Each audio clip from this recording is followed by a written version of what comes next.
Award for innovation. His name is Srinath Agrawal. So I just Congratulations. wanted to thank you. I just wanted to gather all the blessings from all of you for him for his future. And Many now congratulations, ma'am. thank you. I can see some names I Congratulations, know ma'am. already. I know Appreciate Amina Wali ma'am. I my know teacher. Kanchan Tolani. Might be Kanchan doesn't know me, but I know her. And Congratulations, ma'am. thank you, Bache. And then maybe I have met you somewhere, all the other ones, koi course mein ya somewhere, I don't know. But I would want one of you to become the monitor of the class who can respond to what I'm saying on behalf of all of you. And in case anyone has anything else to add or any doubt that you still have, you can no unmute your mic and speak. But I would like to have one volunteer.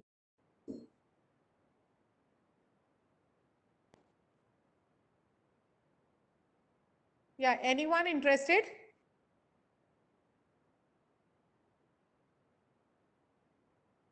Preeti ma'am, you can appoint one.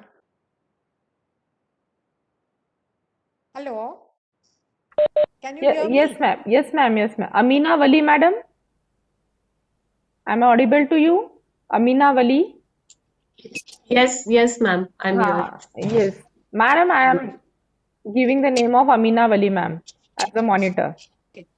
Yeah. Hi ma'am, good morning. Okay, ma'am. Good morning. So what I'll do is I'll keep on interacting with you. Okay? Okay. Because if Okay. we ask everyone to interact, it will become difficult. In case anybody else does not agree with your okay, then they may raise a question. Okay?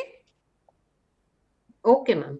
Yeah. Done. So everyone should have a notebook and pen handy. I will dictate some notes that you have to write down. And we will go very slow because I know you have to clear an exam. I got to know from Preeti ma'am that in the last session, a lot of people have not cleared the exam. It is really shocking and heartbreaking because till now we have had 100% results. So maybe some of you are taking the sessions lightly, not attending them, and then it will be difficult for you. So I'll try my best that in the next 6 hours, I give you the content properly, and then you can take the notes and revise them once. We'll have the MCQs tomorrow. We'll discuss them in quite in detail. I'll try to make you understand everything. Now, I also know that some of you might be knowing statistics really well, and some of you are also teaching statistics probably.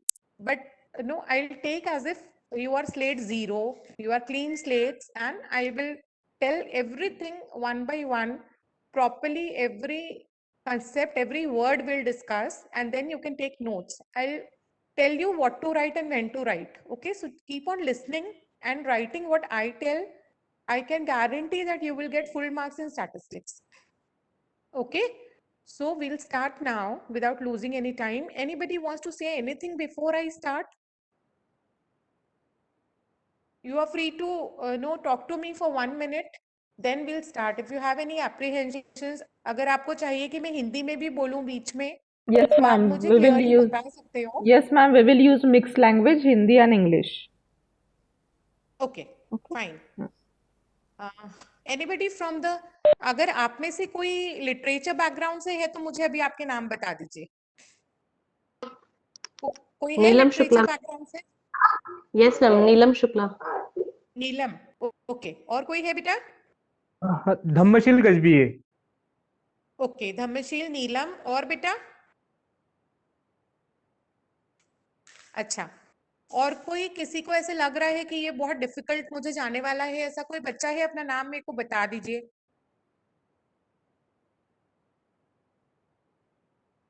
किसी को डर लग रहा है अगले 6 घंटों के लिए, तो मुझे अपना नाम बता दीजिए बेटा, अभी बता दीजिए. Madam, there are 10 participants from language background. Okay, fine. Out of that, 8 are from English, 1 is Hindi and 1 is Marathi. तो आई फील दैट नीलम और धम्मशील में से बाकी के सब सिर्फ अपना चालू करके चले गए. एनीवेज, चलो देयर लॉस, हम क्या कर सकते हैं. Yes, ma'am. ठीक Ma'am, है. हाँ. ma'am, I just wanted to say my graduation was in science, and in MBA, the amount of statistics I have learned is not very much. So I have a bit apprehension about statistics. कोई बात नहीं बेटा, वही हम बोल रहे हैं कि अगर ये जो आगे के 6 घंटे हैं आप बहुत ध्यान से सुनोगे और पूरा लिख लोगे ना, तो आपको कोई भी दिक्कत नहीं बचेगी, है ना। ओके ओके लेकिन ओके, जब आप थैंक यू मैम। सेशन चालू करोगे तो अपने दिमाग में का पीछे जो पढ़ा हुआ है उससे बार बार कंफ्यूज नहीं होते रहना। ओके आप ऐसा सोचो कि आप पहली बार पढ़ रहे हो, ठीक है। Okay okay, thank you ma'am, thank you. Okay, ठीक है, तो हम स्टार्ट करते हैं बेटा। अमीना वली मैम, आप whenever you are completed, no, whatever I am dictating, तो just say okay, yes, done, ठीक है, Okay, so that I know okay. I can proceed, okay. The rest of the time, I'm just going to keep it on mute because otherwise there'll be like, Yes, yes, disturbance. definitely. You Yeah. keep it on mute only when Right. no I ask हो गया क्या सबका, you just respond okay. Okay, done. Okay, fine. Yes. All right. तो बेटा अभी अपने notebook पे सबसे ऊपर लिखेंगे central tendency, CENTRAL, central, TENDENCY, central tendency, 2 words लिखेंगे। अभी सेंट्रल ये वर्ड को देखिए, सेंट्रल मतलब वर्ड आया है सेंटर से, CENTRE। अभी सेंटर मतलब होता है बीच में, मतलब बीच, बीच वाला कोई चीज, बीच वाली चीज, बीच वाला बंदा, बीच वाली बात। तो ये सेंट्रल वर्ड आया है सेंटर से, ठीक है। तो हम क्या बोलते हैं कि हमारे रिसर्च पे अगर हमको सेंट्रल टेंडेंसी डेटा की, मतलब हमने जो भी डेटा कलेक्ट किया है, जो भी नंबर्स कलेक्ट किए हैं, वो किस नंबर के आसपास है सारा, अगर हम एक सेंटर में एक नंबर को रखना चाहें तो हम कौन से नंबर को रखेंगे, वो मेजर करने के लिए हमारे पास में कुछ तरीके होते हैं। तरीके आपको बचपन से मालूम है, हम लोग मैथ्स में पढ़ चुके हैं स्कूल में। अभी आप 3 लिखे, 1 2 3 नंबर पे लिखे, just right 1 2 3 numbers in separate lines, एक नीचे एक लिखिए, 1 2 3। 1 पे लिखिए मीन, MEAN, मीन। 2 पे लिखिए मीडियन, MEDIAN, मीडियन। और 3 पे लिखिए मोड, MODE, मोड। अभी जो मीन है, मीन कई प्रकार के होते हैं, ज्योमेट्रिक मीन, हाइपरज्योमेट्रिक मीन, ठीक है, लेकिन हम यहाँ पे अरिथमेटिक मीन की बात कर रहे हैं। अरिथमेटिक मीन कैसे कैलकुलेट करते हैं, हम सारे नंबर्स जितने हैं, सपोज हमारे पास 10 नंबर्स है, हम वो 10 नंबर्स को ऐड कर लेंगे and then we will divide by 10, so the number that we get is called as arithmetic mean. कोई दिक्कत है किसी को यहाँ तक समझने में, तो आप मुझे बोल सकते हो। आपकी आवाज नहीं आएगी तो मैं It's समझूंगी it's आपको समझ clear, में ma'am. आए। Clear है. ठीक है, so now the second thing, mode. Mode जैसे वर्ड है ना, मोर से, MORE से बना है मोड, MODE। मोड मतलब होता है मोस्ट फ्रीक्वेंटली ऑकरिंग नंबर। इसका मतलब जो नंबर बार बार रिपीट हो रहा है डेटा में, जो नंबर सबसे ज्यादा बार आया है। सपोज 10 नंबर है हमारे पास, 1 2 3 4 2 3 1 2 ऐसे करके, लेकिन 2 ज्यादा बार रिपीट हो गया है तो उस डेटा सेट का मोड हो जाएगा 2, ठीक है। तो आप मीन के सामने लिख दीजिए ब्रैकेट करके, मीन जहां आपने वर्ड लिखा वहां पे ब्रैकेट करके लिखिए अरिथमेटिक एवरेज, वहां पे लिखिए अरिथमेटिक एवरेज। मोड जहां पे लिखा है आपने वहां ब्रैकेट करके लिखिए most frequently occurring number, most frequently occurring number.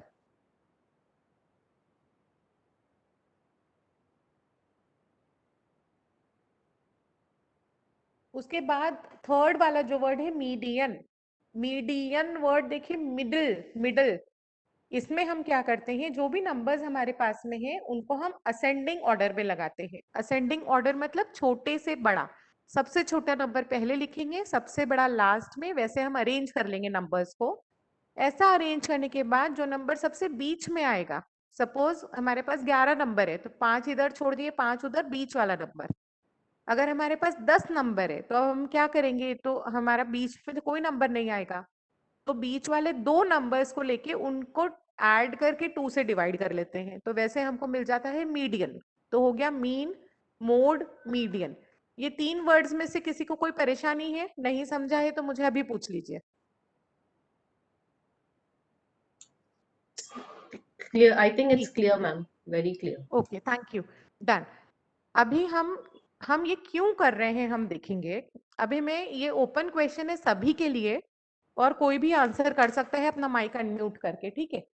अगर सपोज, ध्यान से सुनिए क्वेश्चन, अगर सपोज आपके पास में आप ये बना रहे हो, मेडिसिन बना रहे हो, ठीक है, आप जेनेरिक मेडिसिन मैन्युफैक्चरर हो, आपको 5 मिलीग्राम, 10 मिलीग्राम, 15 मिलीग्राम, 20 मिलीग्राम, ऐसे आपकी जो मेडिसिन है वो अलग अलग 4 फॉर्म्स में आती है।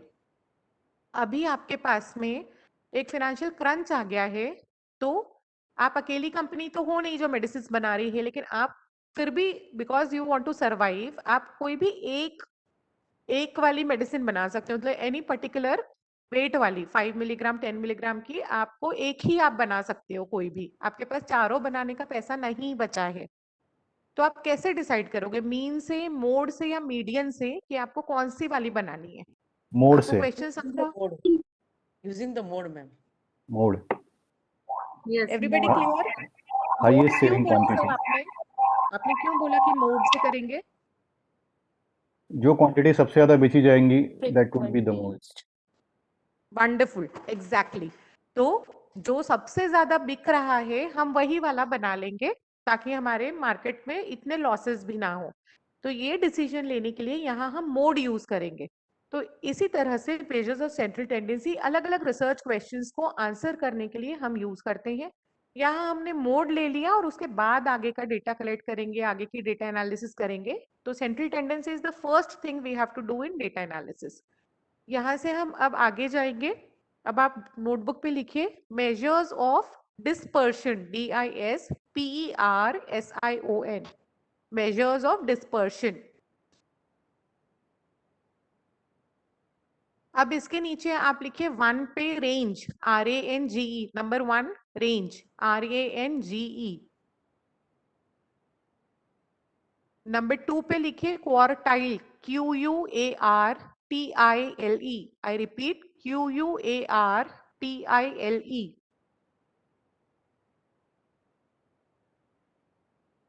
नंबर 3 पे आप लिखिए decyl, DECILE, decyl, DECILE।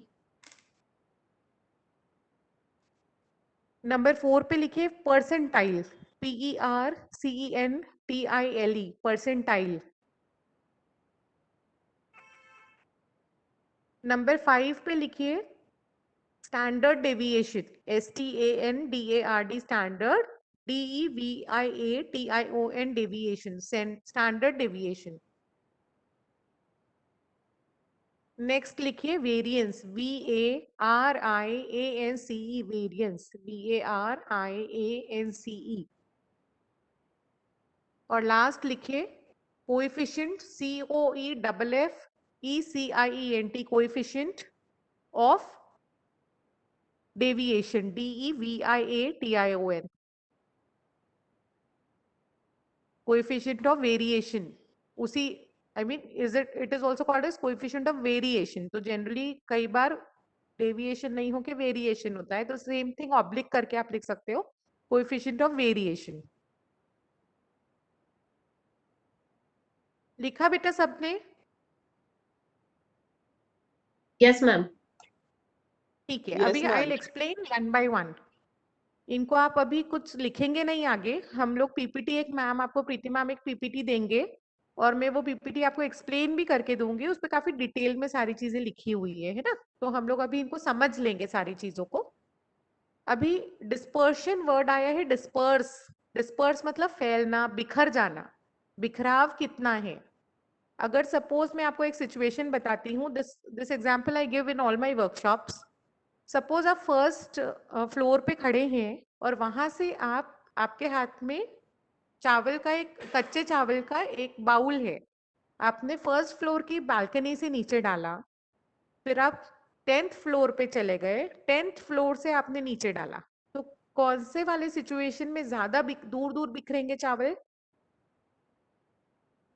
Open question, Tenth floor से। 10th फ्लोर से, राइट, दूर दूर चले जाएंगे, शायद हमको नजर भी नहीं आएंगे कितने दूर दूर गए। ये जो फिनोमेना है इसको बोलते हैं डिस्पर्शन।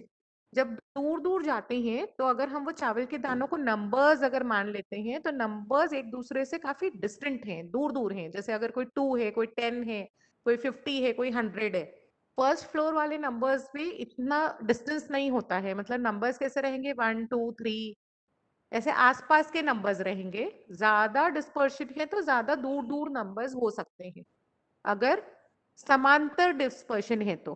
कभी कभी क्या होगा, बाकी के सारे नंबर्स 1 2 3 4 5 6 है और एक नंबर कोई तो 1000 है, तो उसमें भी एक बहुत दूर जाके गिरा और बाकी बहुत नजदीक नजदीक गिर गए, लेकिन हमें वो लास्ट वाला जहां गया है वहां तक का डिस्टेंस लेना होता है। ठीक है, तो मैथमेटिकली इसको कैसे करते हैं, आप रेंज के सामने ब्रैकेट में लिखिए हाईएस्ट माइनस लोएस्ट।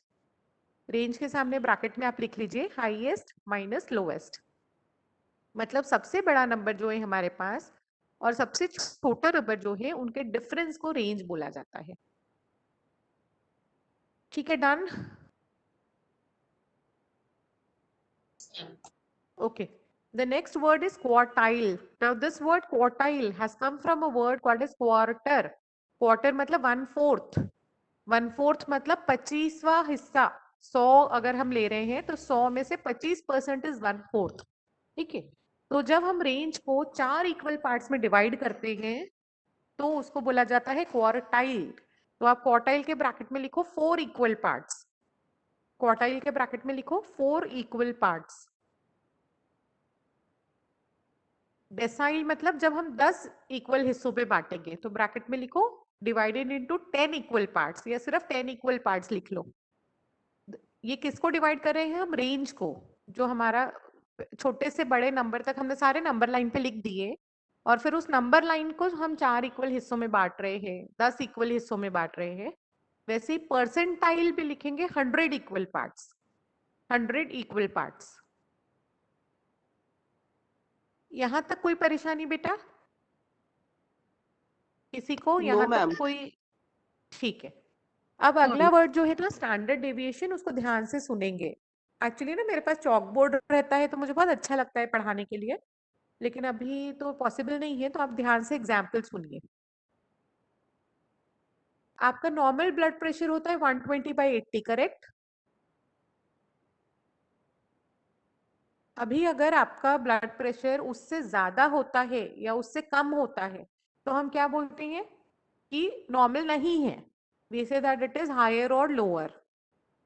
लेकिन एक पर्टिकुलर ब्लड प्रेशर की रेंज तक, जैसे कि अगर आपका 125/80 है या 120/80 की जगह 110/80 है या 110/70 है, कई केसेस में 130/90 भी है, तो डॉक्टर्स हमको बोलते हैं कि मेडिसिन की आपको जरूरत नहीं है अभी। लेकिन उससे ज्यादा होता है या उससे कम हो जाता Excuse me, है ma'am. तो फिर डॉक्टर्स बोलते, हाँ बेटा, Excuse me, ma'am. हाँ बोलो। मैम आपकी वॉइस क्लियर नहीं आ रही है। आपकी वॉइस हाँ। क्लियर नहीं आ रही है मैम, ब्रेक हो रही है थोड़ी। No, madam, it is audible. Madam, your voice is absolutely clear. Maybe she might have an internet Actually, connection at her end. okay, okay. It's very clear. ठीक है बेटा, एक्चुअली ना इससे बेटर मैं नहीं कर पाऊंगी because I am talking from a mobile phone, तो आई एम रियली सॉरी, लेकिन No, आप no, अगर madam, कुछ और your voice is absolutely clear. ठीक है बेटा। कौन बोल रहा था बेटा, कौन था बच्चा जिसको नहीं आ रही थी आवाज? बेटा अपना नाम बोलेंगे एक बार? Amina ma'am, will you later share your notes with this girl? Yes, ma'am. I think it was Tejashri or Timbare. I'm not very sure, but I think it is her. कोई बात नहीं, आप Yeah. क्या करेंगे, last में जो भी आपने लिखा होगा ना, तो आप And इनका व्हाट्सएप नंबर लेकर के और इनको photos if please we are भेज there on the दीजिएगा। same group, I can do that. Okay, please do that so that no everybody nobody misses out on anything. Right. Okay, thank you. So now let us proceed on the word standard deviation. इसमें दो words हैं बेटा, एक standard और एक deviation. Deviation मतलब कोई भी बेंचमार्क वैल्यू से थोड़ा अलग होना। सपोज हम लोग वही नॉर्मल बीपी की बात कर रहे थे, नॉर्मल बीपी से कुछ थोड़ा बहुत अलग होता है तो हम मेडिकेशन नहीं लेते हैं, लेकिन ज्यादा अलग होता है तो डॉक्टर्स हमको मेडिकेशन देते हैं। तो अगर हम लोग बोलते हैं कि जहां तक मेडिकेशन की जरूरत नहीं है, सपोज 130/90 और 110/70, ऐसे हमने दो लोअर और हायर एंड समझ लिया कि यहाँ तक हमें मेडिकेशन नहीं लेना पड़ेगा। इस रीजन को अभी का हम बोलेंगे 110 से 130 तक के रीजन को अभी का हम ऐसा समझ के रखेंगे कि it is okay, we accept कि यहाँ कोई मेडिसिन का जरूरत नहीं है। एक्सेप्टेंस हम लोग और आगे अगर रहेगा तो we won't say it is normal, we reject that it is normal और हम वहां पे दवाई ले लेंगे। कोई परेशानी हुई क्या बेटा एग्जाम्पल समझने में? ये 2 वर्ड आपको ध्यान रखना है कि एक पर्टिकुलर रेंज ऐसा होएगा, हम जहां जहां हमें दवाई की जरूरत नहीं है वो उसको हम नॉर्मल ही एक्सेप्ट करेंगे, और फिर एक उसके बाहर में हम लोग बोलेंगे कि नॉर्मल नहीं है, हम नॉर्मल रिजेक्ट करेंगे और मेडिकेशन लेंगे। ये 2 सेंटेंसेस आप ध्यान में रखिए। नॉर्मल से कुछ भी अलग is called as deviation. Standard deviation फिर क्या है? स्टैंडर्ड डेविएशन हम क्या करते हैं, जितने भी नंबर हैं हमारे डेटा में हम मीन निकाल लेते हैं पहले, और मीन से उन नंबर्स का डिस्टेंस निकालते हैं कि हर नंबर मीन से कितना दूर है, मीन से कितना दूर है वो डिस्टेंस निकाल के then we calculate the deviation taking all the numbers into consideration. So that is called as standard deviation. कोई परेशानी बेटा? आपको डेफिनेशंस नहीं पूछेंगे Clear. आपको एग्जाम में। क्लियर है? आगे चले तो अभी आप एक वर्ड है variance. Variance is nothing but the square of standard deviation. मतलब अगर स्टैंडर्ड डेविएशन 9 है तो वेरिएंस कितना होएगा? 81. 81. परफेक्ट, 81. करेक्ट। हाँ, तो अभी आप वेरिएंस के ब्रैकेट में लिखिए square of standard deviation. Variance के ब्रैकेट में लिखिए स्क्वायर ऑफ स्टैंडर्ड डेविएशन, और स्टैंडर्ड डेविएशन के ब्रैकेट में ध्यान से लिखिए स्क्वायर रूट ऑफ वेरिएंस।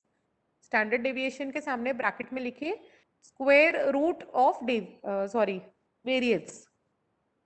यहां तक हुआ बेटा? Excuse me, ma'am. हाँ बेटा। Ma'am, do we have to do some numericals also based on these the topics like mean, median, percentile, SB and all? बहुत सिंपल वाले जो रहेंगे ना, जैसे आपको 4-5 नंबर दे दिए जो आप Okay. 30 सेकंड में कर सकते हो, Okay, बस okay, उसी okay, टाइप के आएंगे बेटा, है ना? okay. कोई Thank you, ma'am. Complicated numericals नहीं आएंगे। या हो सकता है कि फॉर्मूला दिया हो और आपको पूछा हो कि किस चीज का फॉर्मूला है, लेकिन जितना हम अगले 6 घंटों में डिस्कस करेंगे उसके बाहर का कुछ भी नहीं आएगा। Thank you, ma'am. This I can guarantee, है ना? Okay, तो आप thank you, बहुत ma'am. ध्यान से सुनेंगे और लिख लेंगे तो आप बहुत अच्छे से क्लियर कर लेंगे। ठीक है, आगे चलें हम लोग। Yes, ma'am. Okay, so now the last thing that is remaining is coefficient of variation. तो वहां पे एक फॉर्मूला आप लिख लीजिए, ये हम बाद में पढ़ेंगे, बस आप लिख के रख लीजिए। Standard deviation divided by mean, standard deviation divided by mean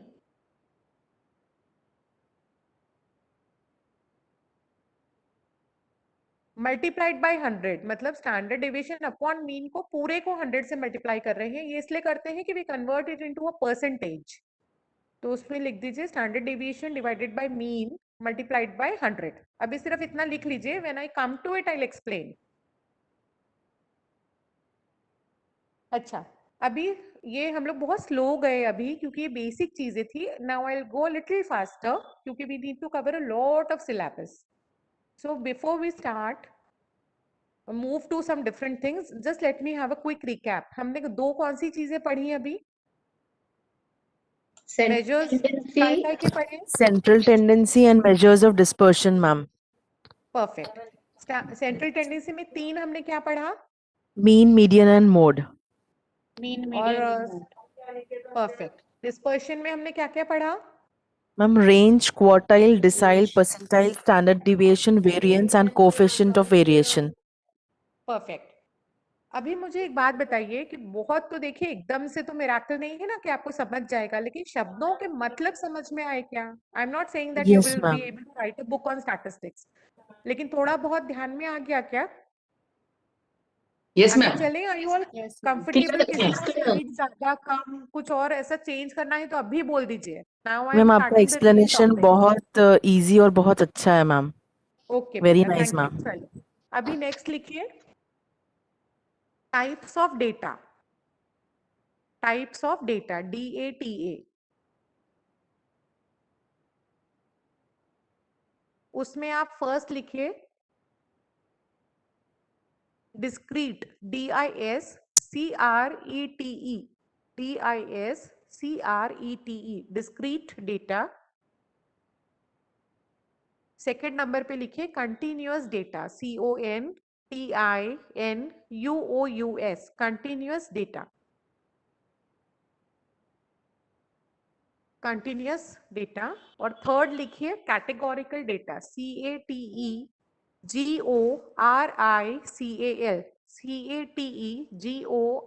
CATEGORICAL, categorical data. लिखा सबने? ठीक है, अभी फर्स्ट वाला जो हमने लिखा है डिस्क्रीट, डिस्क्रीट डेटा वो होता है बेटा जब हमारे किसी भी क्वेश्चन का आंसर फुल नंबर में आ रहा है। जैसे कि एग्जाम्पल, आपके कितने बच्चे हैं, तो हम बोलेंगे 1 है, 2 है, हम कभी ये नहीं बोलेंगे कि 1.25 है, 2.5 है, 2.25 है ना। देन अगर हमसे किसी ने पूछा आपके क्लास में कितने स्टूडेंट्स पढ़ते हैं, आपके पास कितनी गाड़ियां हैं, आपके गार्डन में कितने पौधे हैं, so when it is about full numbers, then that kind of a data is called as discrete data. Any issues? ठीक है, next ma'am. Is continuous data. ठीक है बेटा, कंटिन्यूअस डेटा में you can have full numbers, you can have half numbers, you can have fractions, decimals, कुछ भी। जैसे कि फिर हम क्या मेजर कर सकते हैं कंटिन्यूअस डेटा में, जैसे एज हुआ, वजन हुआ, ये सारी चीजों में क्या है कि हमारे फ्रैक्शंस में भी नंबर्स हो सकते हैं, है ना, तो उसको बोलते हैं कंटिन्यूअस डेटा। उसके बाद थर्ड है जो, वो हुआ कैटेगोरिकल डेटा। कैटेगोरिकल डेटा जैसे आप नाम पे से देखेंगे तो कैटेगरीज, जैसे कि first year students, second year students, third year students, तो हमारे पास कुछ कैटेगरीज रहेंगी और उसमें हम कितनी हैं उस कैटेगरी में, will just measure the number of people, the number of respondents, the number of anything that is there in that category, only the number, that is called as categorical data। जैसे कि first year में कितने students है 60, second year में 50, तो हमारा 60-50 ये data हुआ। उन नंबर्स, उन लोगों के बारे में जानकारी हमको नहीं चाहिए, सिर्फ कितनी फ्रीक्वेंसी है, how many numbers are there in that particular group is what we are interested in, that is called as categorical data। Are we okay? यहाँ तक कोई परेशानी है क्या बेटा? Clear? Should we move ahead? Yes, ma'am. Okay, next लिखिए types of variables, VARIBLES, types of variables। उसमें first number पे लिखिए independent, independent, INDEPENDENT, independent variable. Bracket में कैपिटल में लिखेंगे IV, capital I, capital V। Second number पे लिखेंगे dependent variable, DEPENDENT, dependent variable, bracket में लिखेंगे DV।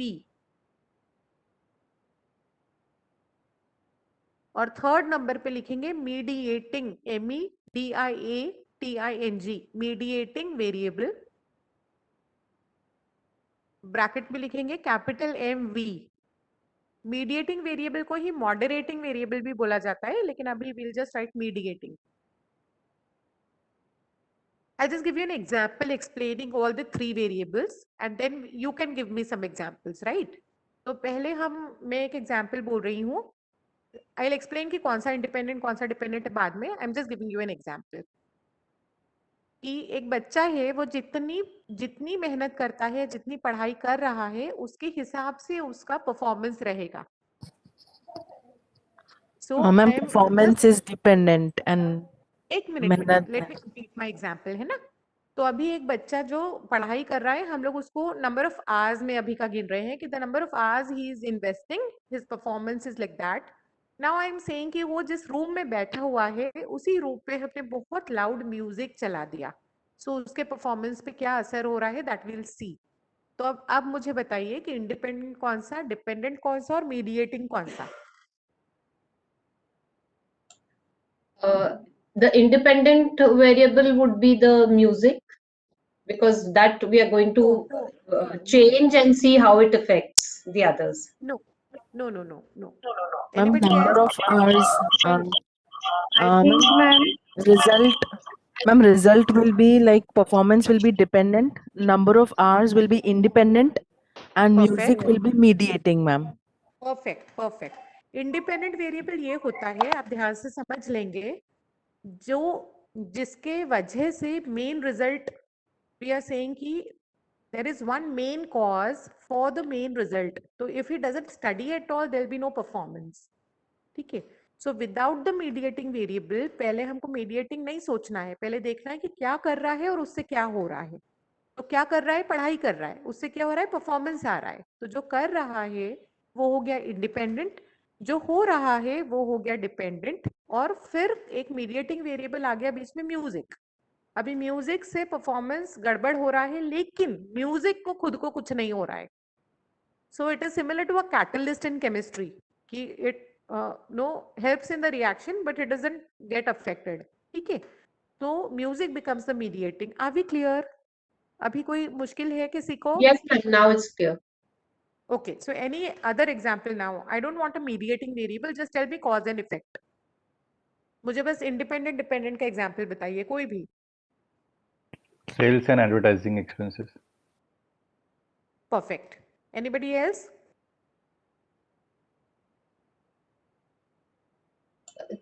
Changing अभी the resistance and measuring the voltage.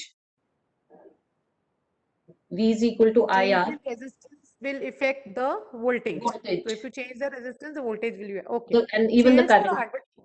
Okay. Sir ने जो एक एग्जांपल दिया सेल्स एंड एडवर्टाइजिंग एक्सपेंसेस, उसमें मुझे बताइए कि सेल्स डिपेंडेंट है या इंडिपेंडेंट है? Dependent. Sales is dependent, ma'am, Dependent variable. Dependent. and क्योंकि हम advertisement is एडवर्टाइजिंग में independent. खर्चा कर रहे हैं, वो हुआ इंडिपेंडेंट, और उससे सेल्स अफेक्ट हो रही है, तो ये हुआ डिपेंडेंट. तो अब ये जो हमने वेरिएबल्स लिखे हैं बेटा, उसके नीचे आप लिखिए IV, लिखिए दो सर्कल्स बनाइए छोटे छोटे, और उनके बीच में एक एरो बनाइए. वो सर्कल के जो पहला सर्कल है जहां से एरो स्टार्ट हो रहा है, उसमें लिखिए IV.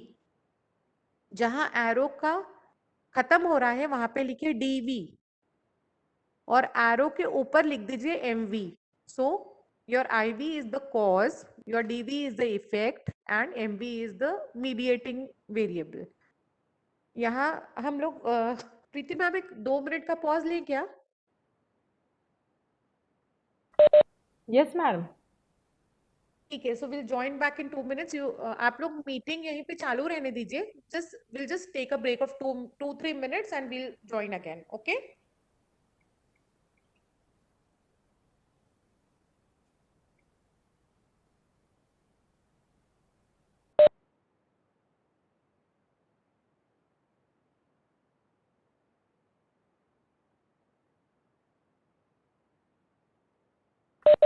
Deepak Shambarkar, sir.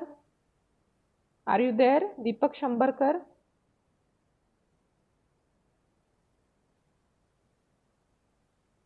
दीपक शंबरकर सर, आज आपका प्रेजेंटेशन है लेकिन आपका पीपीटी अभी तक मेरे पास नहीं आया है. दीपक Shambarkar, am I audible?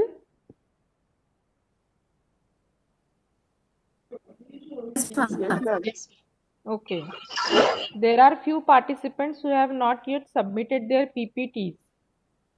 Deepak Shambarkar sir, आज तुमचं प्रेझेंटेशन आहे 3 वाजता, पण तुमचं पीपीटी अजून माझ्याकडे नहीं आलेलं है. अगर आप अपने तरफ से शेयर करना चाहते हैं तो कर सकते हैं, लेकिन your submission is mandatory. Deepak Shambarkar नाव मला मीटिंग मध्ये दिसतंय, but I think he is not present. Now it's time to take attendance, I think. Neelam Shukla. Neelam Shukla. Yes, ma'am. Present. Poonam Lambat. Present, ma'am. Madhuri Shelke. Madhuri Shelke.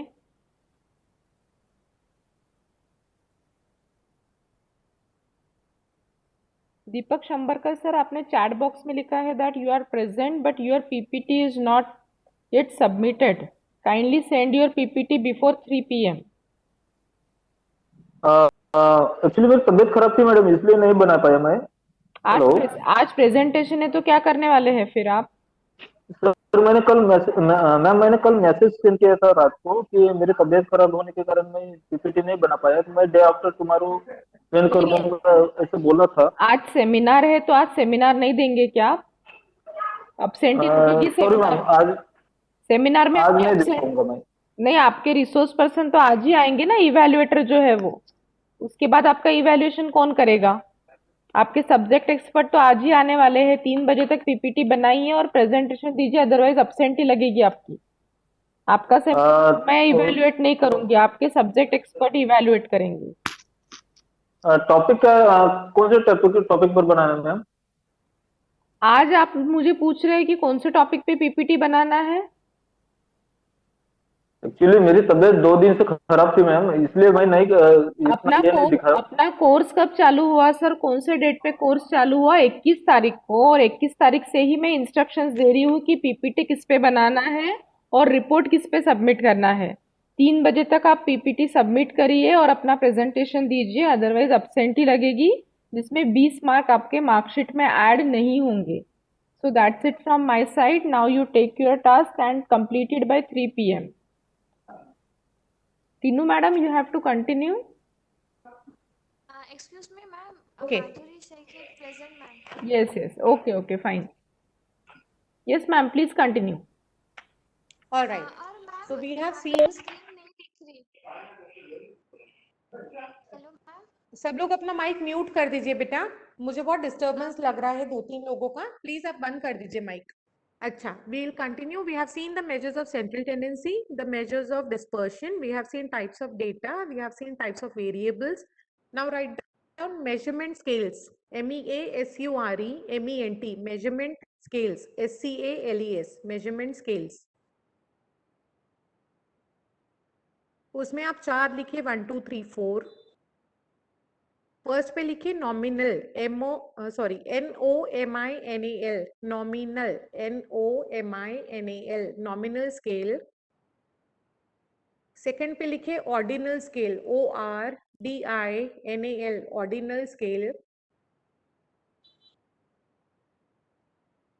Third पे लिखिए interval scale, INTERVAL, interval scale. और fourth लिखिए ratio scale, RATIO, ratio scale. अभी जो हमने types of data पढ़े थे बेटा, डिस्क्रीट, कंटिन्यूअस और कैटेगोरिकल, उनको गिनने के लिए I mean we have scales which are used to measure these kind of data. तो नॉमिनल स्केल जो है हमारा, वो कैटेगोरिकल डेटा के लिए यूज होता है, जहां हमें सिर्फ कैटेगरीज में कितने नंबर है वो हमको देखना है, that is called as nominal scale. अभी नॉमिनल ये वर्ड आया है name, it is based on name, मतलब हम यहाँ जो हमारे नंबर्स हैं, जो हमने बोला है कैटेगरी 1 को हम लिख रहे हैं 1, कैटेगरी 2 को हम लिख रहे हैं 2, कैटेगरी 3 को हम लिख रहे हैं 3। तो यहाँ जो हम 1 2 3 लिख रहे हैं, बेसिकली ये नंबर्स की कोई वैल्यू नहीं है, ये सिर्फ एक नाम को रिप्रेजेंट कर रहे हैं। These numbers are just representing some names, hence these are called as nominal scale. Ordinal scale, ordinal word आया है ऑर्डर, ORDER। अगर हम लोग बचपन में याद करेंगे तो we have studied ordinal numbers, वो होता था first, second, third, ND, ST, RD हम ऊपर लगाते थे, उसको बोलते हैं ऑर्डिनल नंबर्स। ये तब यूज देना है अपने डेटा को, ये देखना है कि कौन से नंबर पे हम किस चीज को रख रहे हैं। We are just giving preferential order. जैसे कि अगर हमारे पास 10 मोबाइल फोन हैं, तो हमें कौन सा मोबाइल फोन सबसे ज्यादा यूजफुल है, फर्स्ट, सेकंड नहीं है, सेकंड, ऐसे करके वी आर रैंकिंग। तो ordinal scale is also called as a ranking scale, जहां हम रैंक दे रहे हैं, ऑर्डर कर रहे हैं फर्स्ट, सेकंड, थर्ड के प्रेफरेंशियल ऑर्डर में। ठीक है, फिर हुआ आपका इंटरवल स्केल। इंटरवल स्केल एक ऐसी स्केल है जो हम कोई ऐसी चीज गिनने की कोशिश कर रहे हैं जिसके लिए हमारे पास कोई मेजरमेंट नहीं है, जैसे कि सैडनेस, हैप्पीनेस। अभी हम ऐसा तो नहीं बोल सकते हैं कि 2 किलो खुश था वो इंसान, या 3.5 किलो खुश है, या 2.5 लीटर खुश है, या 2 मीटर खुश है। So we don't have any unit to measure some particular things which are very important in our daily life, because suppose you want to measure job satisfaction for your employees, तो हमारे पास कोई scale ही नहीं है job satisfaction गिनने के लिए, मतलब unit नहीं है कुछ भी कि 2 लीटर 3 मीटर जॉब सेटिस्फाइड है। So for such cases the scale that is used is called as interval scale. यहाँ पे हम अपना एक पैरामीटर बनाते हैं कि हमने 1 2 3 4 नंबर 5 तक लिखा, और हमने बोला आप अगर आप ज्यादा खुश हैं तो 5 लिखिए, अगर आप कम खुश हैं तो 1 लिखिए। तो हमने उनको ही बोला रिस्पोंडेंट को कि आप ही अपनी खुशी कितनी है वो बता दीजिए, और 5 मतलब आप बहुत एक्सट्रीमली खुश हैं और 1 मतलब आप बहुत ही ज्यादा दुखी हैं, ऐसा हमने उनको समझा दिया। फिर वो नंबर्स लिखते हैं। So this is called as interval scale. Last scale हुआ आपका रेशियो स्केल। रेशियो स्केल सबसे आसान स्केल है क्योंकि हमारे पास में यूनिट है, हमारे पास गिनने के लिए है। जो भी चीजें हम गिन सकते हैं जैसे कि age, temperature, humidity, pressure, volume, for which we have units, we have a scale, we have formally, those are called as ratio scale. अभी एक इम्पॉर्टेंट बात रेशियो स्केल में ये है कि द मेजरमेंट स्टार्ट फ्रॉम 0। 1 मतलब 0 से 1, 2 मतलब 0 से 2, so it basically start from 0। जैसे कि 2 मीटर्स, 2 meters मतलब 0 से 2. So we have an absolute 0, we have a scale, we have a unit, that is called as ratio scale. Are we okay? Any doubts in the 4 scales? Clear, ma'am. किसी को कुछ Excuse me, ma'am. clear? Excuse me, ma'am. I have a doubt. Ma'am, can you please explain the nominal scale, like with example that where we can use the categorical data in which way, and this one also, ma'am, ratio scale. These two scales. Ratio scale तो बोला ना बेटा, आपको as है, wait है, आपको count करना है, तो रेशियो स्केल हुआ वो डेटा। Okay, okay, ma'am. ठीक है। And the nominal first scale one, मतलब, yes. Yes I am just telling, nominal scale मतलब कि जैसे हमने आपको पूछा कि फर्स्ट ईयर स्टूडेंट्स कितने हैं आप जिनको पढ़ाते हो, तो आपने बोला 50, वो हुआ Okay. नॉमिनल स्केल, जहाँ पे Okay. किसी कैटेगरी में आप नंबर्स डाल रहे हो, है ना। Okay, okay. Thank you, ma'am. Okay. ठीक है बेटा, okay. Anybody Okay. Else has any difficulty और should we move ahead? Okay, fine. So now write down, what have we finished? We have finished measurement scale. We have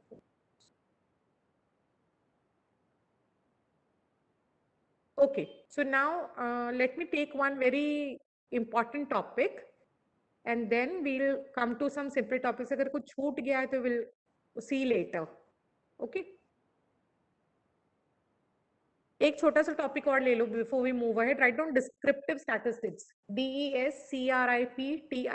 Descriptive statistics. Descriptive ये word आया है describe से, किसी चीज को describe करना, that is descriptive statistics. मतलब अभी कैलकुलेशंस नहीं हो रहा है, हम सिर्फ ये बता रहे हैं कि हमारे सैंपल में कितने रिस्पॉन्सेज हैं, कितने गर्ल्स हैं, कितने बॉयज हैं, कितने कम उम्र वाले हैं, कितने ज्यादा उम्र वाले हैं। फिर then we are just no showing all the data by means of tables, या हम टेबल बना के लिख रहे हैं, या हम कोई ग्राफ प्लॉट करके कर रहे हैं। So this is called as descriptive data, where we are describing our data. हम लोग डेटा को किसी पर्टिकुलर फॉर्मेट में, टैबुलर फॉर्मेट में या ग्राफिकल फॉर्मेट में प्रेजेंट कर रहे हैं for someone else to understand. This particular kind of thing is called as descriptive data. अभी इसके नीचे आप लिखिए descriptive, एक नोट लिखिए, very important note. Descriptive statistics. Descriptive statistics is used to describe a sample. Descriptive statistics is used to describe a sample. इसका क्या मतलब हुआ कि हम पूरे, अगर हमारे पास 10 करोड़ लोग हैं जिनके हम स्टडी कर रहे हैं, तो हम पूरे 10 करोड़ का डेटा नहीं लेते, हम एक सैंपल का लेते हैं और उस सैंपल को ही टैबुलर फॉर्म में रिप्रेजेंट करते हैं या ग्राफिकल फॉर्म में रिप्रेजेंट करते हैं। तो descriptive statistics is concerned only with the sample. लेकिन हम जब उसको एनालाइज कर लेते हैं, इंटरप्रेट कर लेते हैं, तो हम बोलते हैं the way our sample is behaving, वैसा ही पॉपुलेशन भी बिहेव करेगा।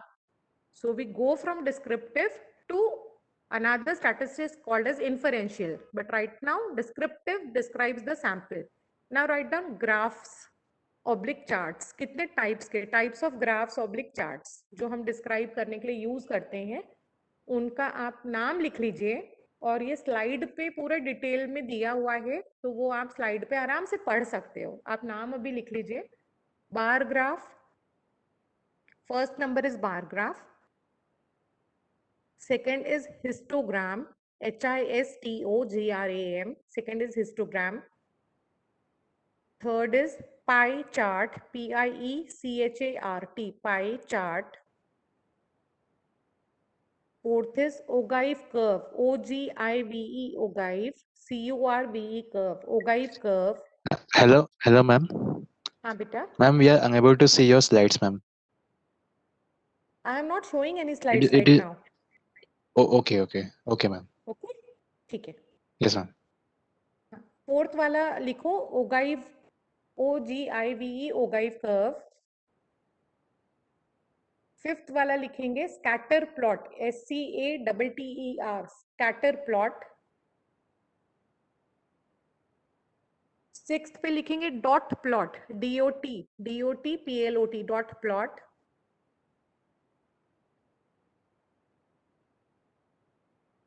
फिर आप लिखेंगे, I mean there are so many, write down one more, line graph. ये कम से कम बेटा 50-60 अलग अलग टाइप्स के ग्राफ्स और चार्ट्स होते हैं जो हम लोग बचपन से पढ़ते आ रहे हैं. So in many ways you can represent. Pictograph होता है एक, if you want you can note down pictograph, जहाँ पे हम बोलते हैं कि एक आइसक्रीम मतलब 5 गर्ल्स, एक बलून मतलब 10 स्टूडेंट्स. ऐसे हम लोग कोई पिक्चर से कोई नंबर को रिप्रेजेंट करते होते हैं. डेटा हैंडलिंग की बुक्स में 3rd स्टैंडर्ड 4th स्टैंडर्ड को होता है pictograph.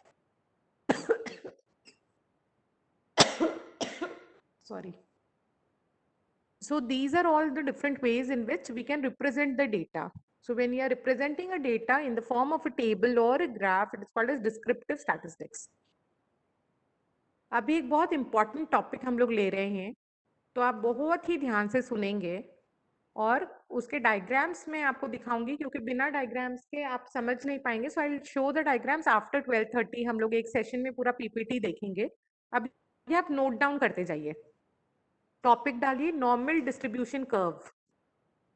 Normal distribution curve, NORMAL normal, DISTRIBUTION distribution curve.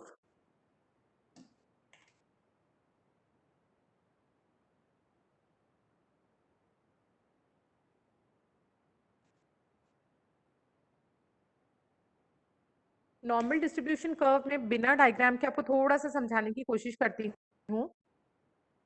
एक आपने सपोज एक ट्राइंगल ड्रॉ किया, उसके जो नीचे वाले बेस के पास के 2 पॉइंट्स हैं उनको आपने एक्सटेंड कर दिया, मतलब ऐसे खींच लिया, और ऊपर वाला जो पॉइंट था उसकी जगह कर्व बना दिया. So it becomes a bell shaped curve. शायद आपने कभी पढ़ा भी हो, देखा भी हो. एक हमने कर्व बना दिया है, नीचे की लाइन वैसी की वैसी है, स्ट्रेट हॉरिजॉन्टल. ऊपर में ट्राइंगल की जगह, पॉइंट की जगह एक कर्व है. ठीक है.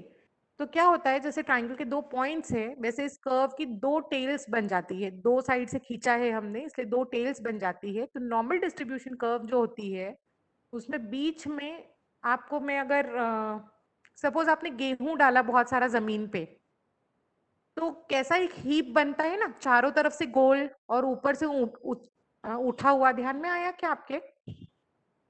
सपोज आप बहुत सारा 100-200 किलो गेहूं आपने जमीन पे डाला, तो एक ऊंचा ढेर जैसा बन जाता है. That is basically our normal distribution curve. Okay, anyways अभी आप यहाँ पे 2 वर्ड्स लिखिए. Skewness, SKEWNESS, skewness, SKEWNESS, skewness. Arrow करके लिखिए, एरो करके लिख लीजिए. अभी I explain when you see the diagram, because without the diagram is difficult to explain. अभी सिर्फ आप लिख के रख लीजिए. When the peak of the normal distribution curve, normal distribution के लिए NDC लिखिए, बार बार मत लिखिए इतना लंबा. NDC, when the peak of the NDC, PEAK, peak, when the peak of the NDC shifts horizontally,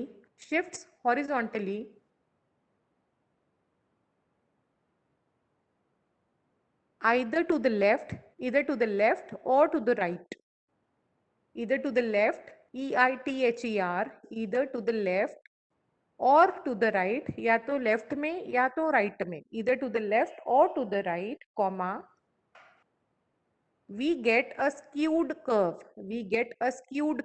SKEWED, we get a skewed curve.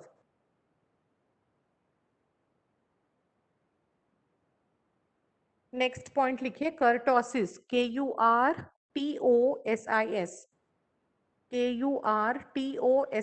Kurtosis. उसमें लिखिए when the peak of the NDC shifts vertically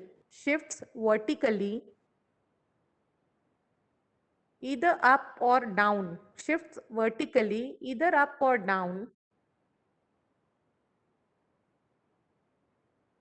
we get a kurtoised curve. We get a kurtoised, Kurtosed. We get a kurtoised curve.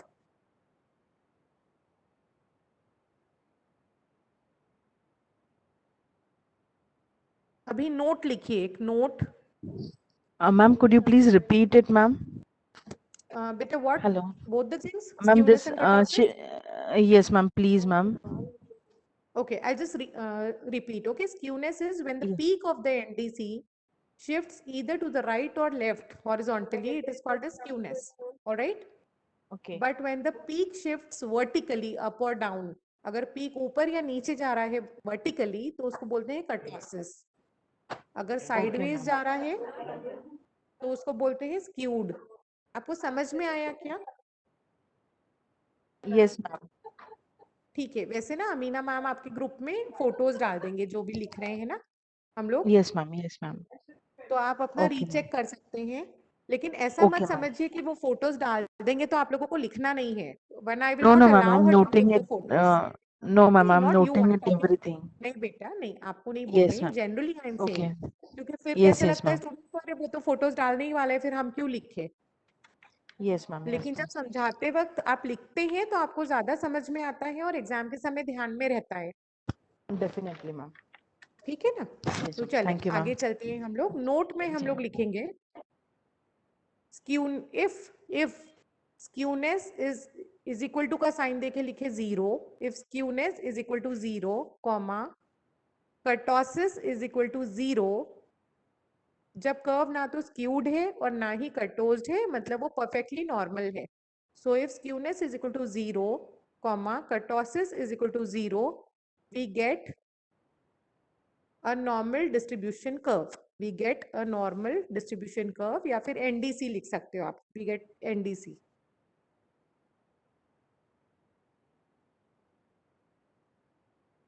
Okay, here I'm just telling one thing. Amina ma'am, आप ना notes group में मत डालिएगा. आप जो भी notes जी है वो मैम. प्रीति मैम को दे दीजिएगा. और ठीक जिस है. भी बच्चे के पास नहीं है या कोई डाउट है वो उनसे रिक्वेस्ट करके ले लेंगे, so that she comes to know कि कौन कौन नहीं था उसमें. ठीक है मैम. ठीक है, तो आप ग्रुप में मत डालिएगा, मैम से ओके. वो ले लेंगे. ठीक है. ठीक है. अभी next skewness kurtosis. Okay, next लिखिए types of hypothesis. Types of hypothesis. HYPOTHESES. Plural है इसलिए SES लिख रहे. सिंगुलर होता तो SIS लिखते. Types of hypothesis. पहला लिखिए null. NULL. Null hypothesis. Null hypothesis. उसके आगे लिखिए it is denoted by H0, capital H0. It is denoted by H0, full stop.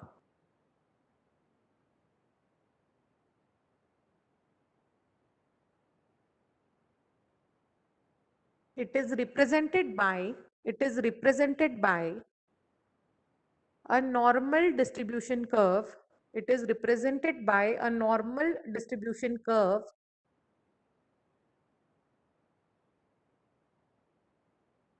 with two tails. TWO2 tails. TAILS. It is denoted by a normal it is represented by a normal distribution curve with two tails. Full stop. The equation is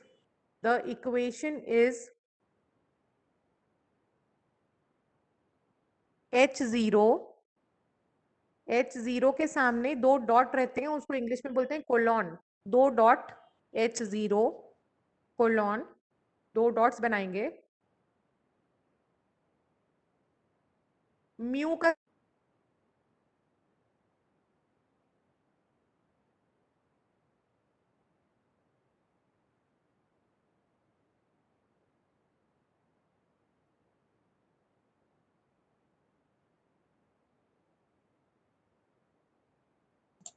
Ma'am, your voice is like we are unable to hear you. आवाज आवाज नहीं आ रहा है। Yes, ma'am. Same here.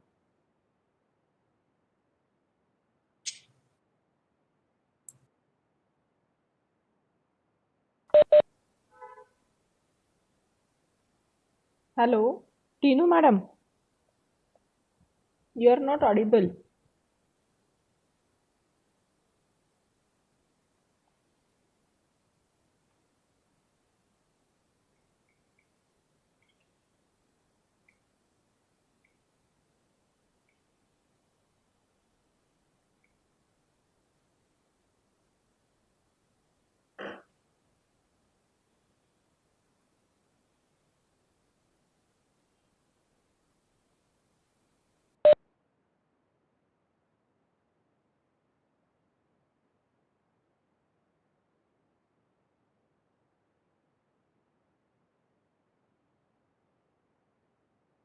आप सुन पा रहे हैं मुझे? हेलो मैडम अभी आवाज आ रही अभिनव है। मैम, क्लियर आ रही है क्या मेरी आवाज, या मैं दोबारा ज्वाइन करूं? नहीं अभी क्लियर आ रही है मैडम, लेकिन बीच का थोड़ा सा 2 मिनट नहीं आई थी अभी। हाँ, मुझे किसी की भी आवाज नहीं आ रही थी और वो अनम्यूट हो गया था, डिस्कनेक्ट। बट अभी आ रही है क्या आवाज? Yes ma'am, it is clear now. ठीक है। ओके, तो हम लोग कहाँ थे? What were we doing? कहाँ तक लिखा मतलब आप लोगों ने, क्योंकि मैं तो बोल ही रही थी। Madam null hypothesis. Ma'am, the Null equation hypothesis का is equation H0 लिख रहे थे हम colon. लोग, correct? The equation is H0 colon. यहाँ तक लिखा है. ओके, एक second, give me a second, I join again, क्योंकि मुझे आपकी आवाज नहीं आ रही। एक second.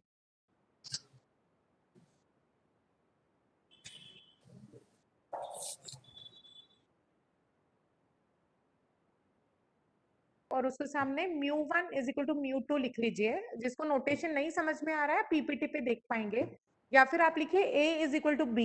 To be very simple, just write down a is equal to b। h0 is a is equal to b। यहां तक हुआ बेटा? Yes, उसके ma'am. नीचे, हाँ जी, उसी के नीचे एक सेंटेंस लिखिए। It is a non-directional hypothesis. It is a non-directional hypothesis. इसका मतलब ऐसा है कि जो हमारी कर्व बन रही है वो दोनों तरफ से उसमें पूछे हैं और पूरा जो डेटा है वो बिल्कुल सेंटर में है। तो हमको ये नहीं समझ में आ रहा है कि मीन किस साइड में जाएगा, लेफ्ट में जाएगा या राइट में जाएगा एक्चुअली, क्योंकि हाइपोथेसिस तो हम डेटा कलेक्ट करने के पहले ही बना लेते हैं। फिर जब हम डेटा कलेक्ट करते हैं तो हो सकता है कि हमारा डेटा सेंटर में ना रहे, किसी साइड में चला जाए। लेकिन नल हाइपोथेसिस में पहले से हमको नहीं पता होता है कि डेटा किस साइड जाएगा, इसीलिए हम बोलते हैं कि नॉन डायरेक्शनल हाइपोथेसिस है। वी डू नॉट नो कि लेफ्ट में जाएगा या राइट में जाएगा। ये कैसे समझ, मैं अभी ऑल्टरनेट जब आप लिखेंगे तो आपको इसका मीनिंग समझ में आ जाएगा। अभी आप लिखिए second type of hypothesis, alternate hypothesis, ALTERNATE, alternate hypothesis. It is denoted by H1, capital H1, number में 1 लिखेंगे। It is denoted by capital H1। किसी किसी बुक में बेटा इसको H कैपिटल A से भी डिनोट किया जाता है, लेकिन ये याद रखेंगे कि H स्मॉल a से नहीं होगा। You have to remember H small a is सब हाइपोथेसिस, वो ऑल्टरनेट हाइपोथेसिस नहीं होता है। किसी मेन हाइपोथेसिस के छोटे छोटे हिस्से जब हम करते हैं तब हम स्मॉल a से डिनोट करते हैं। लेकिन आप ध्यान रखिए कि H1 से नोटेशन होता है ऑल्टरनेट हाइपोथेसिस। फिर लिखिए it is represented by a skewed curve, SKEWED, it is represented by a skewed curve।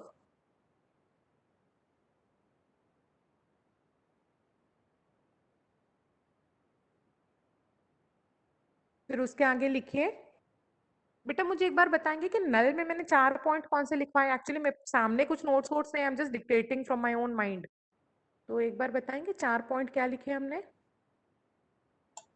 It is denoted by H0. It is वो तो लिख लिया represented हमने। by NDC ठीक है। with 2 tails. The equation is h0 colon mu1 equal to mu2, and last point is it is a non-directional hypothesis. ठीक है, तो सिमिलर लाइंस पे हमने डिनोटेड बाय h1 तो लिख दिया, फिर रिप्रेजेंटेड बाय स्क्यूड कर्व, उसमें आगे ब्रैकेट में लिख लिए विच इज वन टेल्ड, उसमें एक ही पूंछ होती है क्योंकि डेटा पूरा या तो लेफ्ट में होता है या राइट में होता है, तो लिख दीजिए it is which is a one tailed, ONE one tailed, bracket complete. उसके बाद लिखे it is a directional hypothesis, it is a directional hypothesis. यहाँ हमको पता होता है पहले से कि डेटा कहाँ जाना चाहिए, मतलब हमारा जो assumption है वो बड़ा क्लियर होता है, हम सिर्फ टेस्ट कर रहे होते हैं उसको कि किस तरफ होना चाहिए, लेफ्ट या राइट। तो लिखिए it is a directional hypothesis except, यहाँ पे एक सिर्फ एक्सेप्शन है, except when, WHEN when H1 colon डाल के लिखेंगे ए और नॉट इक्वल का साइन बनाएंगे, नॉट इक्वल मतलब इक्वल टू का साइन बनाएंगे, उसको कट करेंगे, when a is not equal to B.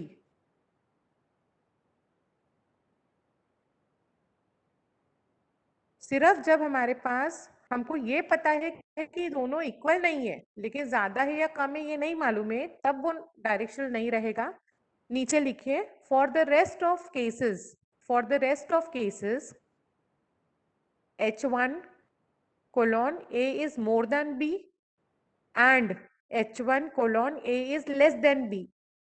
एक में लिखिए A is more than B का साइन डालिए, दूसरे में लिखिए लेस देन का साइन डालिए। जब लेस और मोर का साइन है तो वो हो गया डायरेक्शनल हाइपोथेसिस, क्योंकि हमको डायरेक्शन पता चल गई कि लेस है या मोर है। लेकिन अगर नॉट इक्वल टू का साइन है तो it is a non directional hypothesis. यहाँ कुछ कंफ्यूजन हो रहा है क्या बेटा आप लोगों को? Anybody has any doubt? हाँ बेटा,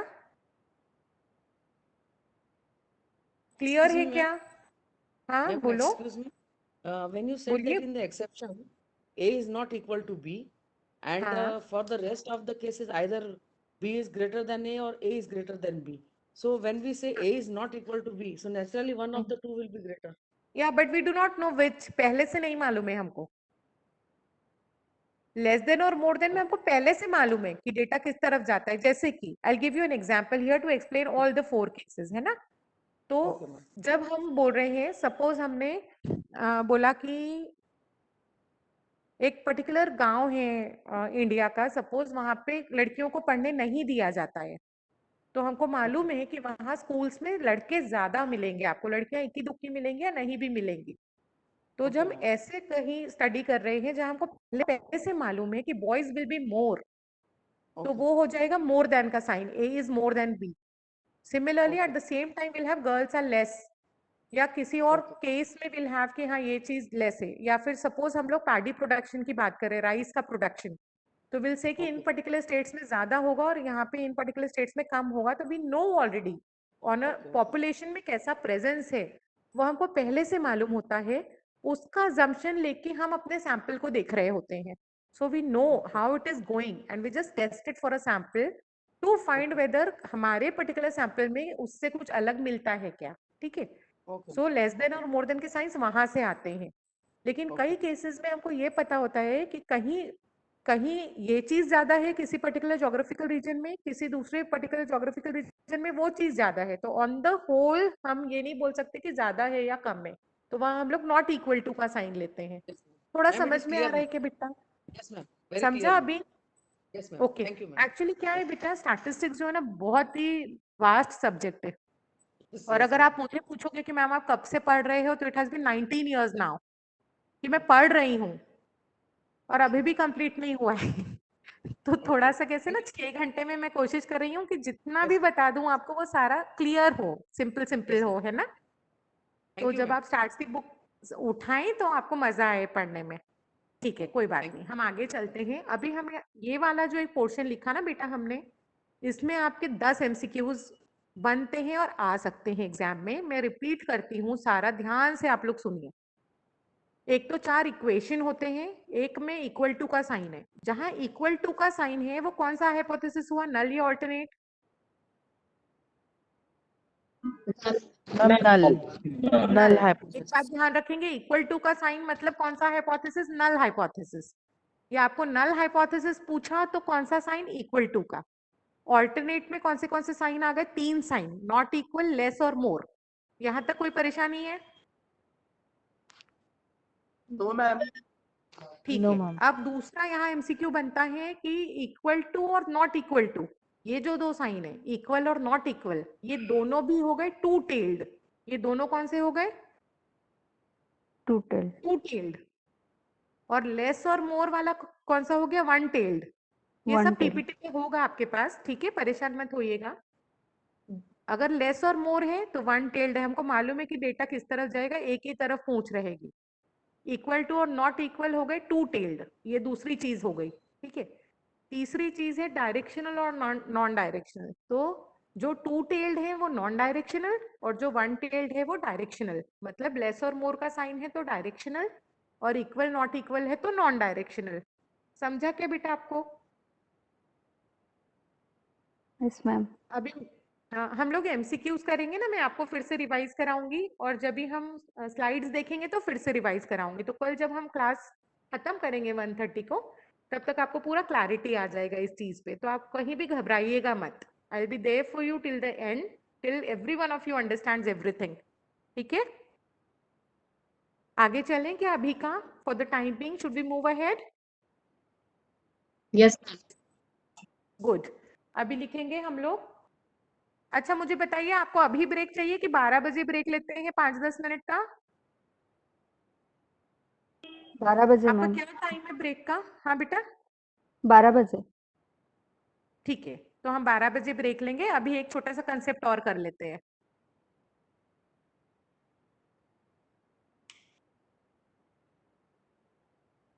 अब आप लिख लीजिए अपने नोटबुक में types of errors, types of errors, ERRORS। अभी हम दो ही पढ़ेंगे यहाँ पे, there are many types of errors but will just study 2। एक लिखिए टाइप 1, टाइप 1 एरर। 1 जो है वो रोमन नंबर्स वाला 1 लिखिए। टाइप 1 एरर, आई जैसा होता है ना, capital I. Type 1 error.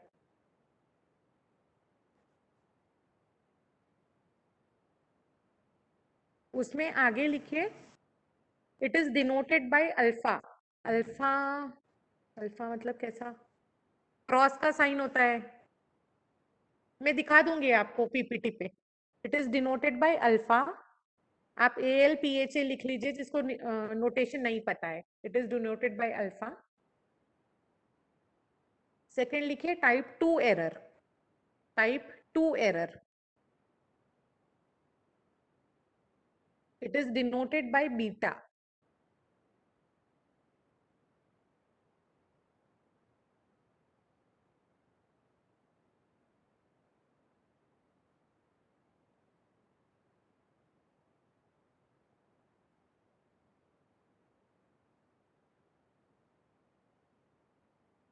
NULL null,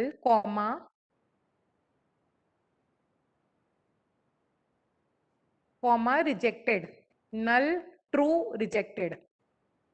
type note में लिखेंगे टाइप 1 एरर, ब्रैकेट में लिखेंगे नल कॉमा ट्रू कॉमा रिजेक्टेड। इसका मतलब यही हुआ कि जब नल हाइपोथेसिस हमारी एक्चुअली ट्रू थी, दो ग्रुप जो हम स्टडी कर रहे थे उनमें कोई डिफरेंस एक्चुअली था ही नहीं, दोनों इक्वल थे, लेकिन हमने कुछ और ही मेजर करके गलत ले लिया, उसको बोलते हैं टाइप 1 एरर। सो ब्रैकेट में लिखेंगे ट्रू नल रिजेक्टेड या नल ट्रू रिजेक्टेड। अगर ऐसा स्टेटमेंट आपको पूछा जाता है कि if the null hypothesis was true and it was rejected, which type of error has occurred, तो वो हो जाएगा आपका टाइप 1 एरर। ये 3 शब्दों के अलावा अगर शब्द हैं तो वो हो जाएगा टाइप 2 एरर। जनरली इन सबके उल्टा कर लीजिए, ट्रू की जगह ट्रू, नल की जगह ऑल्टरनेट, रिजेक्टेड की जगह एक्सेप्टेड, तो वो हो जाएगा फॉल्स ऑल्टरनेट एक्सेप्टेड। ऐसे अभी मत लिखिए, वो मैं आगे बताऊंगी आपको। अब ये एक बार हम समझ लेते हैं कि एक्चुअल रियल लाइफ में टाइप 1 एरर, टाइप 2 एरर किसको बोलते हैं। तो ध्यान से सुनेंगे। सपोज आप कोर्ट केस चल रहा है एक, ठीक है, उसमें मर्डर का ट्रायल चल रहा है। अब 4 केसेस है, या तो जो बंदा है जिस पे केस चल रहा है he has not done anything, he is not guilty, लेकिन वकील ने प्रूव कर दिया गिल्टी है एंड ही was hanged, उसको फांसी का सजा दे दिया। This is first case. Second, वो गिल्टी नहीं था, वकील ने प्रूव कर दिया कि गिल्टी नहीं है, उसको फ्री कर दिया। थर्ड केस, वो गिल्टी था, वकील ने प्रूव कर दिया गिल्टी है और उसको सजा मिल गई। चौथा केस, वो गिल्टी था लेकिन वकील ने प्रूव कर दिया कि गिल्टी नहीं है और उसको रिहा कर दिया। अब मुझे बताइए कि चारों केसेस में सबसे बुरा किसके साथ हुआ? विच सिचुएशन इज द वर्स्ट? वो आरोपी नहीं है फिर भी उसको First था, one not guilty but proved guilty. Exactly, not guilty but proved guilty. Not Correct. guilty but proved guilty. Guilty तो था नहीं लेकिन बेचारे को फांसी मिल गई, वो तो बहुत ही बुरा हुआ। फिर सेकंड केस कौन सा गलत हुआ? एक तो था कि गिल्टी है, सजा मिल था गई। पर रिहा हो गया, दैट इज रॉन्ग। सेकंड है कि गिल्टी तो था लेकिन उसको छोड़ दिया, बाहर जाके पता नहीं और कितनों को मारेगा अभी, सो दैट इज ऑल्सो रॉन्ग। तो पर्सनल रॉन्ग जहां होता है, ये बात ध्यान से सुनेंगे, जहां पर्सनल रॉन्ग होता है दैट इज टाइप 1 एरर। मतलब एक इंसान के साथ उसने गलत नहीं किया था, उसको फांसी दे दी, that is type 1 error. Type 2 error में वो तो छूट गया, जाके और भी किसी किसी को मारेगा, हो सकता है 10-20 को मारे, पहले केस में तो एक ही इंसान मरा। तो सेकेंड केस होता है टाइप 2 एरर। एक और example I just give to know, make you understand this. Suppose there is an Olympics game going on, और वहां क्या होता है, सारे एथलीट्स का before they are allowed on the field उनको एक स्टेरॉइड टेस्ट करते हैं कि इन्होंने कोई मेडिसिन तो नहीं लिया हुआ है। तो पहला केस स्टेरॉइड टेस्ट हुआ, उसमें मेडिसिन नहीं लिया पाया गया, उसको खेलने के लिए दिया। सेकंड में टेस्ट हुआ, उसने लिया नहीं था लेकिन फिर भी उसको खेलने नहीं दिया। थर्ड केस, उसने लिया था, पता चल गया, खेलने नहीं दिया। फोर्थ केस, लिया था, पता नहीं चला और खेलने दे दिया। तो which is the worst? Fourth one. नहीं, अब मुझे ये याद नहीं है मैंने कौन सा सेकंड वन, बोला। द सेकंड वन, जा आप नहीं मुझे लिया था, बताइए। जा नहीं लिया था और फिर भी उसको खेलने नहीं दिया। हाँ, करेक्ट। तो जहां नहीं लिया था मेडिसिन फिर भी उसको खेलने नहीं मिला, that is the worst situation, that is personal wrong, उसके साथ गलत हुआ। नेक्स्ट केसेस कि जहां लिया था और खेलने दे दिया, वहां उसके साथ गलत नहीं, वो उसको तो मजा आ गई, लेकिन दूसरों के साथ गलत हुआ, कोई और जीतता वो नहीं जीत पाएगा। तो when there is a wrong with someone else, that is type 2 error. समझ रहा है क्या? रियल लाइफ में टाइप 1 टाइप 2 का मीनिंग समझा क्या बेटा? Yes any ma'am. Difficulty here? MCQs में सिर्फ टाइप 1 टाइप 2 पे दो ही तरह के क्वेश्चंस आ सकते हैं, एक तो उसका नोटेशन क्या है और दूसरा कि किस टाइप के कब होता है type 1 error based on hypothesis. तो वो हमने ऑलरेडी लिख लिया है कि when the true null hypothesis is rejected type 1 error occurs. तो वो तो हम ध्यान रख लेंगे, याद कर लेंगे, नहीं भी समझा तो, but this is the meaning of type 1 and type 2 error. Now let us take a 10 minutes break and Preeti ma'am, is it 10 minutes or 5 minutes? Ma'am, 5 minutes break we will take. Okay, ठीक है. So then we'll take a 5 minutes break and we'll join again. And now when we join, we'll see the PPT. Ma'am आप PPT ले पाएंगे 5 minute में? Yes ma'am, yes ma'am. ठीक है, ठीक है. फिर हम PPT से स्टार्ट करेंगे और बहुत सारी चीजें जो बीच में मिस हो गई हैं वो PPT के साथ साथ समझ लेंगे. Yes ma'am. Okay then, we'll meet in 5 minutes. Yeah.